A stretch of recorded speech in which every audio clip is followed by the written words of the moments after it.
ค่ำคืนวันที่22เมษายน2025พระประธานทองรุ่นศรีสุริตประธานประเทศแห่งสปปลาวจัดงานเลี้ยงอาหารค่ำเป็นเกียรติให้แด่สมเด็จพระกนิษฐาธิราชเจ้ากรมสมเด็จพระเทพรัตนราชสุดาสยามบรมราชกุมารีแห่งราชอาณาจักรไทยกรมสมเด็จพระเทพในโอกาสเดินทางมาเยี่ยมยามสปปลาวในระหว่างวันที่21ถึง24เมษายน2025นี้เบิ่งบรรยากาศเต็มไปด้วยความเบิกบานม่วนซื่นเป็นมิตรภาพไมตรีจิตมิตรภาพบทเพลงจำปาเมืองลาวถูกขับร้องออกมาโดยสมเด็จพระกนิษฐาธิราชเจ้ากรมสมเด็จพระเทพรัตนราชสุดาสยามบรมราชกุมารีแห่งราชอาณาจักรไทยฟังแล้วก็ม่วนอ้อยซ้อยเป็นมิตรภาพฮักแพงกันทานบัดไกลเฮือนเคียงสร้างสายสัมพันธ์อันดีงามที่มีมาตั้งแต่ดนนานระหว่างสองศาสตร์ลาวไทย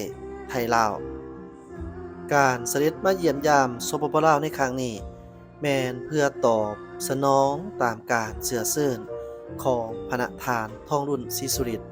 ประธานประเทศแห่งสาธารณรัฐประชาธิปไตยประชาชนลาวโดยสมเด็จพระกนิษฐาธิราชเจ้ากรมสมเด็จพระเทพรัตนราชสุดาสยามบรมราชกุมารีแห่งราชอาณาจักรไทยแม้นจะดำเนินการเยี่ยมยามสปปลาวในระหว่างวันที่21หาวันที่24เมษายน2025ซึ่งเป็นการประกอบส่วน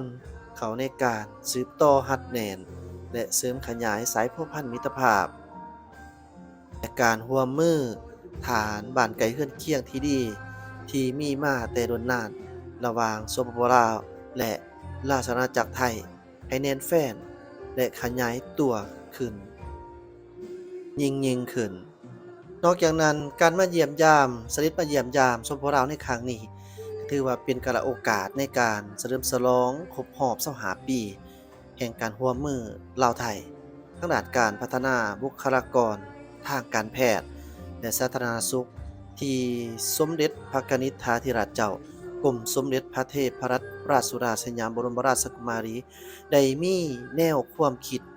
ริเริ่มในการส่งเสริมการฝึกอบรมทางด้านเทคนิคการแพทย์และก็สาธารณสุขให้แก่บุคลากรการแพทย์และสาธารณสุขของสปปลาวนับตั้งแต่ปี 2000 เป็นต้นมาฮอดปัจจุบันถือว่าสปปลาวเองมีบุคลากรทางด้านสาธารณสุขกวมทั่วทุกแขวงในขอบเขตทั่วประเทศที่เคยได้ผ่านการฝึกอบรมภายใต้โครงการพระราชดำริ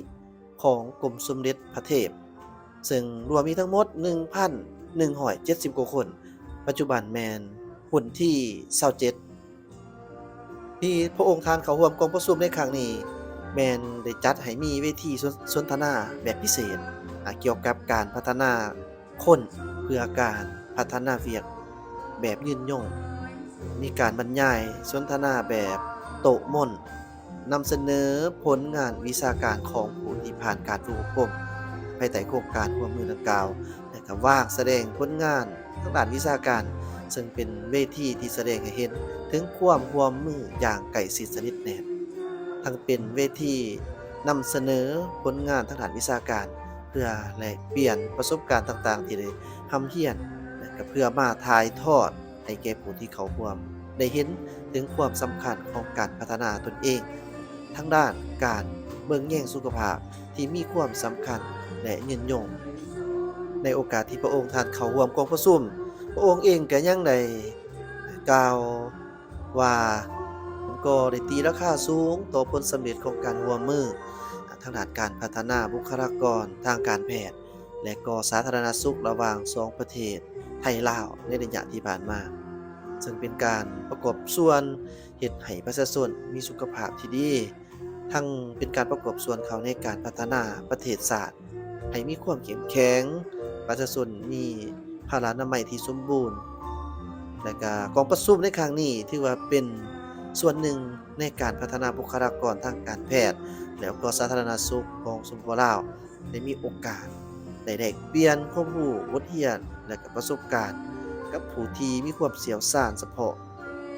เฉพาะทางและก็อื่นๆไปอีกพร้อมนี้สมเด็จพระกนิษฐาธิราชเจ้ากรมสมเด็จพระเทพรัตนราชสยามบรมราชกุมารียังได้แสดงความหวังว่าบุคลากรทางการแพทย์ไทยและลาวจะสืบต่อร่วมมือกันอย่างต่อเนื่องเพื่อบรรลุเป้าหมายการพัฒนาที่ยืนยงและก็พร้อมที่จะมีการร่วมมือเพื่อรับมือกับปัญหาที่อาจจะเกิดขึ้นใหม่หรือภัยพิบัติที่อาจจะเกิดขึ้นในอนาคตเพื่อสุขภาพที่ดีของประชาชนของสองประเทศและในวันที่22เมษายน2025ที่ผ่านมาท่านทองรุ่นศรีสุริประธานประเทศแห่งสปปลาวก็ได้ต้อนรับการเข้าเยี่ยมคำนับของสมเด็จพระกนิษฐาธิราชเจ้ากรมสมเด็จพระเทพรัตนราชสยามบรมราชกุมารีแห่งราชอาณาจักรไทยกรม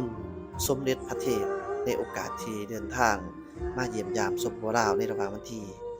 21ถึง24เมษายน2025ในโอกาสนี้ท่านทองรุ่นศรีสุริประธานประเทศแห่งสปปลาว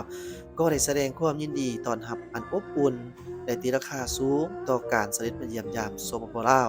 ของกรมสมเด็จพระเทพในแต่ละครั้งรวมทั้งในครั้งนี้แม้นมีความหมายความสำคัญที่สุดเพราะได้ประกอบส่วนอันสำคัญเข้าในการส่งเสริมมิตรภาพและการร่วมมืออันดีระหว่างสองประเทศและประชาชนสองชาติลาวไทยให้นับลึกซึ้งและก็แน่นแฟ้นยิ่งขึ้นไปเรื่อยๆทั้งยังเป็นการเยี่ยมยามที่มีความสำคัญทั้งด้านประวัติศาสตร์แห่งการพัวพันระหว่างสองประเทศเพราะเป็นปีที่ครบรอบ75ปีแห่งการสร้างตั้งสายพัวพันทางการทูตของสองประเทศลาวไทยและยังเป็นปีมหามงคลวันคล้ายวันพระราชสมภพของกรมสมเด็จพระเทพครบรอบ70พรรษาที่ฮักก็ผ่านพ้นไปเมื่อบ่ดนมานี้ก็คือวันที่2เมษายนปี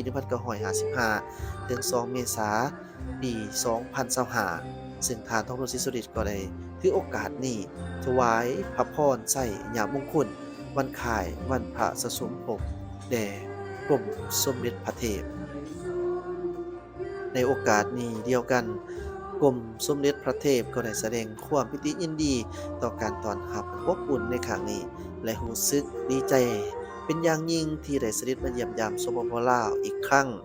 พร้อมทั้งได้แสดงความชมเชยที่เห็นว่าสปปลาวได้รับการพัฒนาอย่างต่อเนื่องแสดงถึงความเห็นดีเป็นเอกภาพต่อการตีราคาการพัวพันร่วมมือระหว่างไทยลาวของฐานประธานประเทศทองรุ่นศรีสุริและยังได้แสดงความหมายมั่นว่าจะสืบต่อให้การสนับสนุนและช่วยเหลือแก่สปปลาวเพื่อประกอบส่วนเขาในการหัดแน่นและเสริมขยายสายพัวพันมิตรภาพและการร่วมมือฐานบันเกิดเคียงที่ดีที่มีมาแต่รุ่นนานก็คือ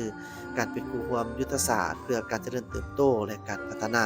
แบบยืนยงระหว่างราชอาณาจักรไทยและสปปลาวให้ได้รับการพัฒนาและเจริญงอกงามยิ่ง